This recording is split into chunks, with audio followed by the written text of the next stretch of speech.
आप सभी ने कीर्तन किया, बड़ा सुंदर कीर्तन किया। कीर्तन करने से मन, वाणी और ये वायु, जो वायुमंडल है सब पवित्र हो जाता है। आप लोगों ने बड़ा अच्छा कीर्तन किया। अब चलिए कथा की ओर चलते हैं।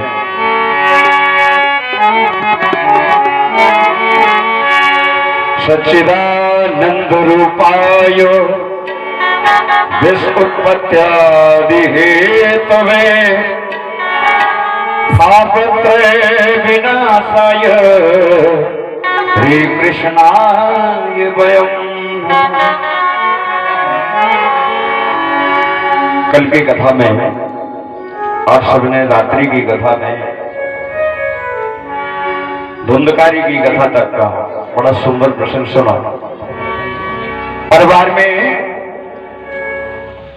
अच्छी संतान कैसे होती है और बुरी संतान कैसे होती है, इस कथा से हमें आपको सीख मिलती है। नियमों का पालन जो करते हैं, जो जैसा आहार लेते हैं वैसी संतान उनके घर में पैदा होती है। इस कथा से हमें आपको सबको ये सीख मिलती है। इससे आगे की कथा सूत जी महाराज कहते हैं,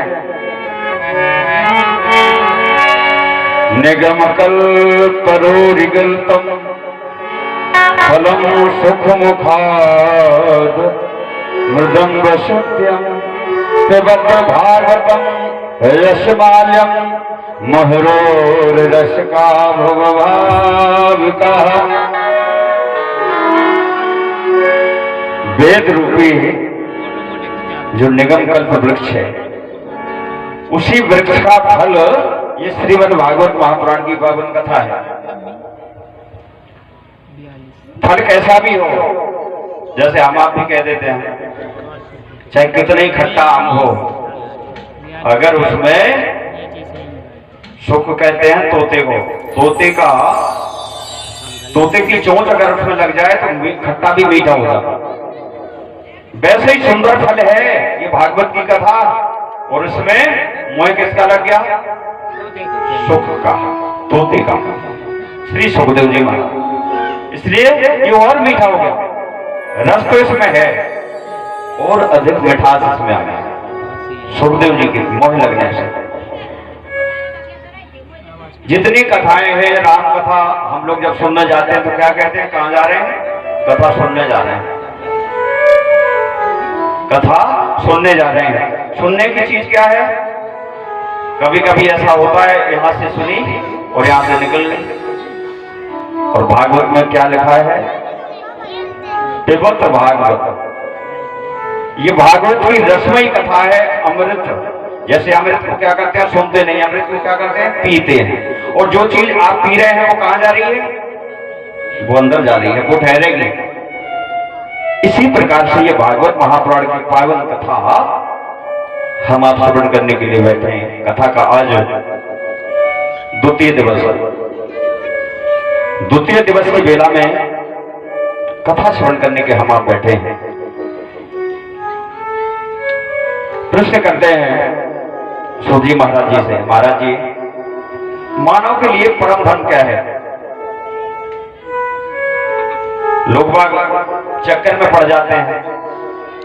मानव के लिए परम धन केवल सूत जी महाराज ने बताया, भगवान के चरणों में चले जाओ, भगवान श्री ठाकुर जी के चरणों में प्रीत हो जाए, ये सबसे बड़ा धर्म है। भ्रमित हो जाते हैं हम आप।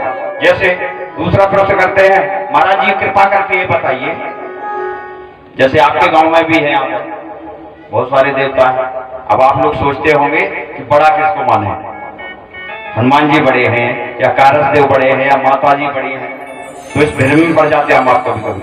तो संतों से सूत जी से गए, प्रश्न करते हैं। सूत जी ने कहा, सुनो, जैसे कृष्ण की भक्ति करती थी गोपियां, किसकी भक्ति करती थी? कृष्ण की।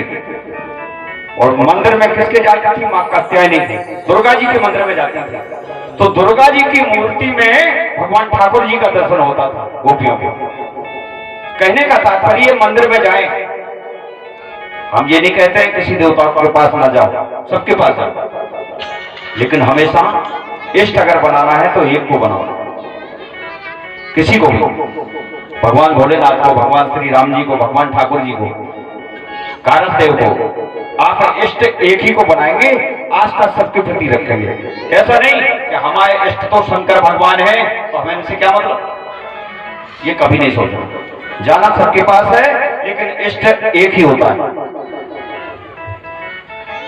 इस प्रकार से संत बता रहे हैं। संत कहते हैं, महाराज कहते हैं कि भगवान अजन्मा है, फिर जन्म क्यों लेता? जोधी महाराज कहते हैं जब जरूरत पड़ती है भगवान की यहाँ पर इस मृत्यु लोक में तो आना पड़ता है। जैसे रामायण में तुलसीदास जी ने लिखा,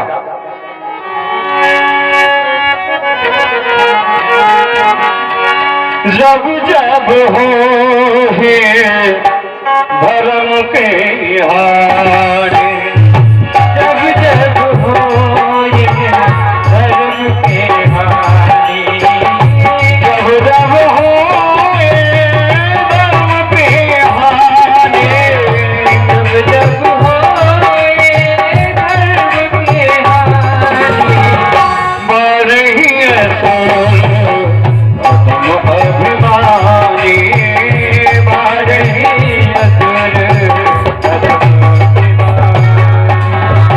जब इस मां पृथ्वी पर असुरों का साम्राज्य हो जाता है तो भगवान अवतार लेकर के आता है। किस लिए?